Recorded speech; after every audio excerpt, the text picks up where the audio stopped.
This is really weird. I mean, I don't think anybody's been in here forever. And there's boot tracks in the mud way back in here. That is wild, wicked wild. Hey everybody, I'm Shannon with AMRA. And just grabbing all my gear here. We're gonna take you out to a pretty cool place today. We found an old lode mine after the fire, the Detweiler fire came through and burned off the area. And anyway, to my knowledge, nobody's been out there. None of my friends, nobody even knew this thing existed. And Don found it, so we're gonna head out there and go poke around a little bit. It should be pretty fun. So we got Joe and Kathy Lima. They already took off in the side-by-side, and see in the background there, gate killer. So we're gonna load up the dogs. Let's go check this thing out. It should be pretty fun.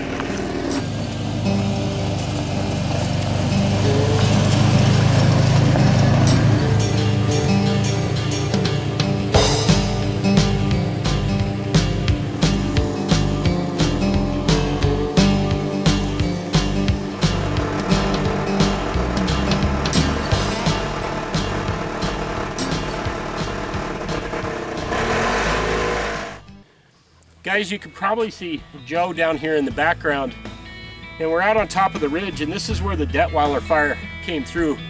Detweiler fire was 84,000 acres or some large amount. But anyway, what we found is this is a central area that was located, that was a lot of lode mines were in this particular area. And what's surprising is there's really no water out here, but down over the hill there's a spring. So we found remnants of old cabins and stuff up here, but what's really cool about this particular spot is there's probably 20 lode mines within a half a mile of where we're standing. And so what they were doing is they were bringing all the ore down here, processing it, and then they were actually firing it here. So they had a smelting facility here. We found the fire bricks, and we'll show you that in a different video. But then we found all of these cupels, which a cupel is something that they put all of the fine gold and the crushed gold ore in, and then they fire that in a really hot kiln, and it melts it down. They get the impurities out of it, and they make gold bars. So we haven't found any gold bars, but we definitely found where they were living. So come with me and we'll show you how we know that.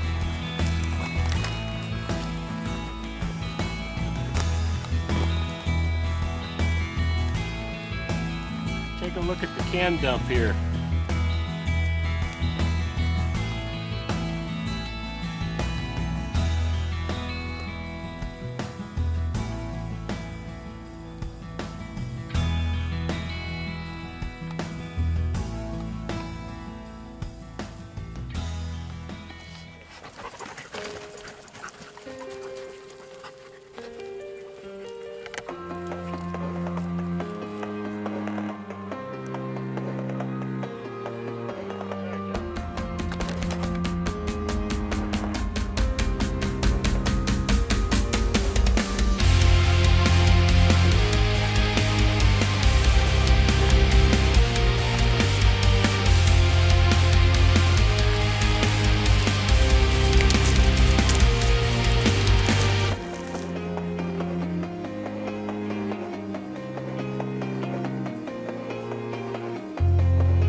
Boy, that sucker's big.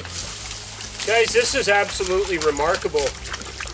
You know, I've been to a million lode mines, but I think that might actually be part of an ore cart right there. And this would have been, to me, this looks like it was probably a winch. Everything on this has got square nails, so it's telling me that it's probably from the turn of the 20th century, from the 19th to the 20th century. But anyway, so here's the mine, and I think It looks like it's got a lot of water in here. What I'm seeing, guys, and I want to caution you, when you go into lode mines like this, is that they can be really dangerous. And I know because we have a lode mine real close to here that all of our bedrock, everything, all of the host rock goes at about 46-degree slope.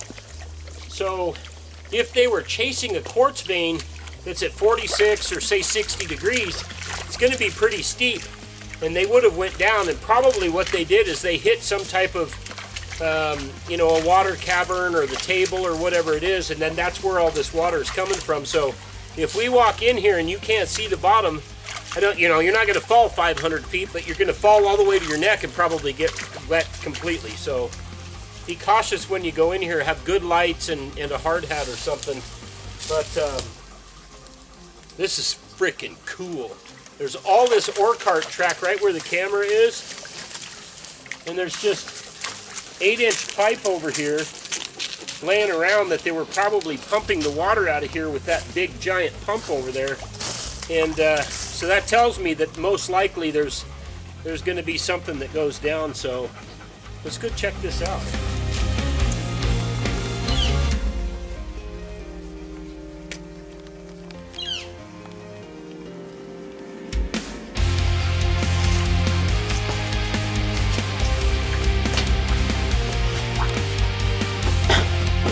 I don't know if you guys can see that or not, but oh.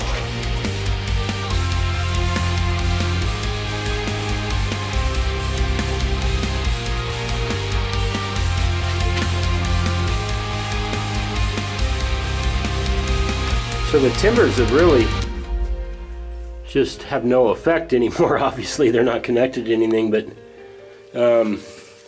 this doesn't actually look to me like modern timber. They look like your traditional cut 2x4s. So these may have been milled over in Greeley Hill and then brought down here, but there's a lot of seepage coming off the walls. Yeah, honey, these are my new Danners. Sorry. Oh, look at that. You can see the ore cart track right there. So there is, cool. We should be able to walk across that track and just keep going. Or, yeah, come on it. Ooh. Yeah, come on it. Ooh. So guys, we're not very far in the mine, but we're trying to figure out what they were chasing here. And we think we found it.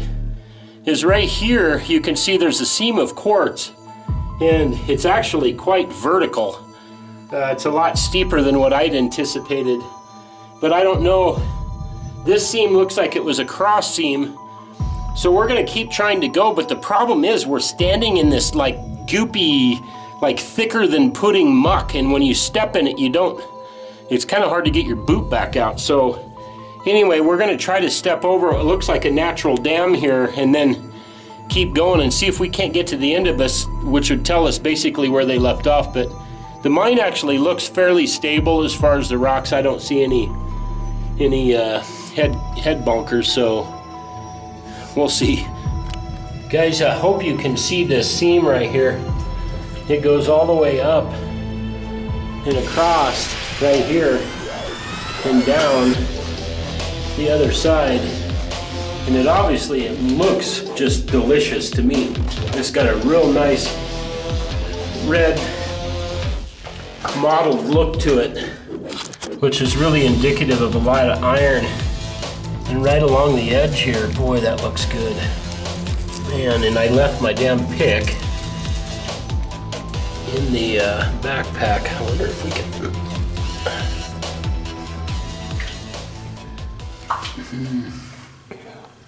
Well, pretty cool.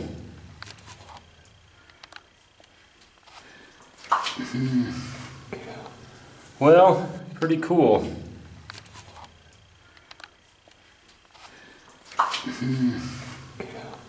Well, pretty cool.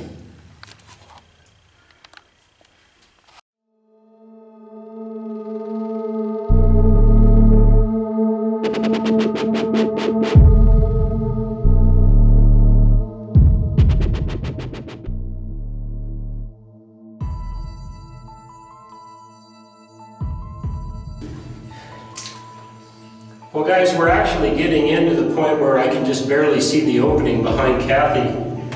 And I'll give you an idea here. She keeps going, but look at this ore cart track.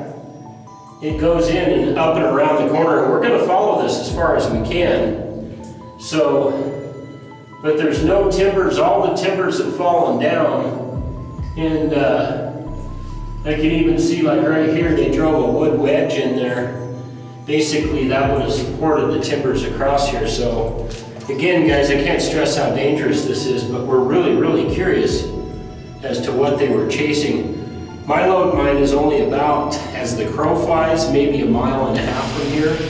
And a couple of buddies that I know also have lode mines near here, so we know it's in a really good area for gold. And heck, if nobody knew about this and nobody's been here for 8 years, it could be something. So we'll see where it leads.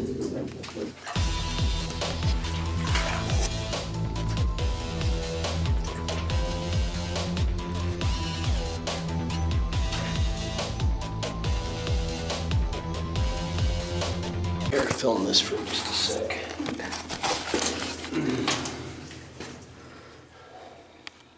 Did you hear that? Did you hear that? Yeah.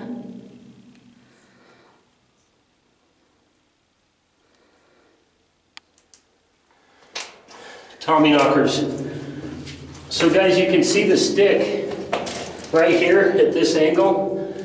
That's the vein that goes from my right down to my left right here. And they chased it straight through and back around the corner. And is what I believe, but we can't tell exactly what material this is. I'm sure it's a small quartz vein, probably was very rich back in the day. The rest of this is just host rock, which would be discard.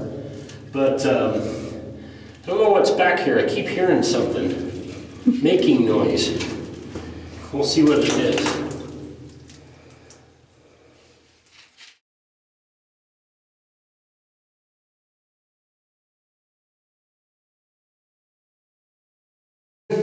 Hear us? Anybody in here?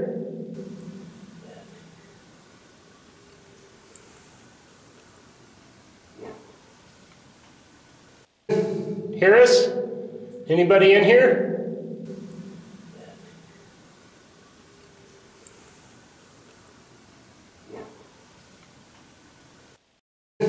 Hear us? Anybody in here?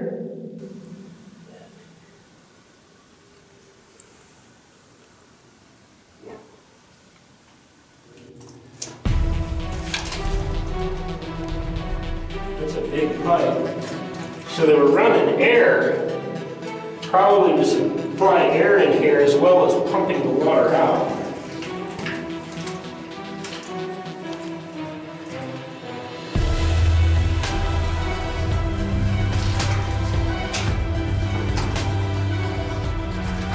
Something is off back here.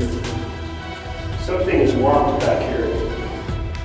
Oh, really? Yeah, there's some kind of a creature or something that's walked back here.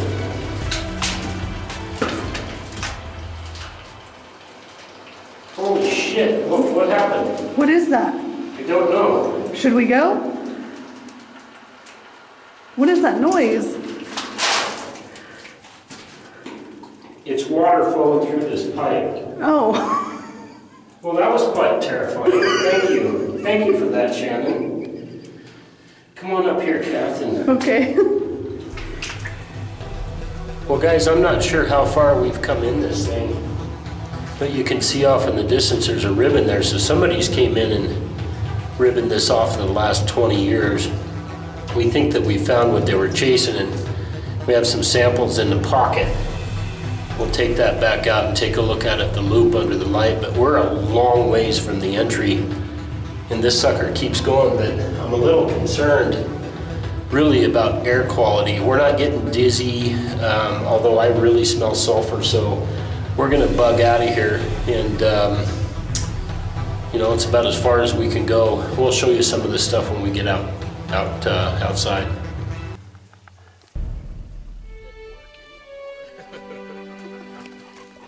You know, I think WD-40 would probably fix this hinge. Well guys, we just got out of there, and as you can see, I've got mud just below my knee, so does Kathy. And I think we were getting into a little bit of a situation of dangerous air. And you got to be really cautious about that. We've started to smell a lot of sulfur. But hopefully you can see this back here. And it just shows how industrious these guys were back in, 1910 or 1911 when the First World War was going on. And it was remarkable, but I don't know how far this goes back in. I have an old book that it may actually show this mine, and it'll tell us how deep it went in. It was written in the 1930s, and it's a mineralogy book of just specifically this mountain in this county, so we'll take a look at it. But, I don't even know how the hell they got that in here, by mules, and they would have brought it in pieces, so it's pretty remarkable. But anyway, we're going to poke around. We may go up on top, do a little metal detecting. But we hope you enjoy these videos, guys, and as much as we enjoy exploring. So anyway, check us out on AmericanMiningRights.com. And if you're sick and tired of the government closing your damn roads, that's what we do. We open them. We'll see you next time.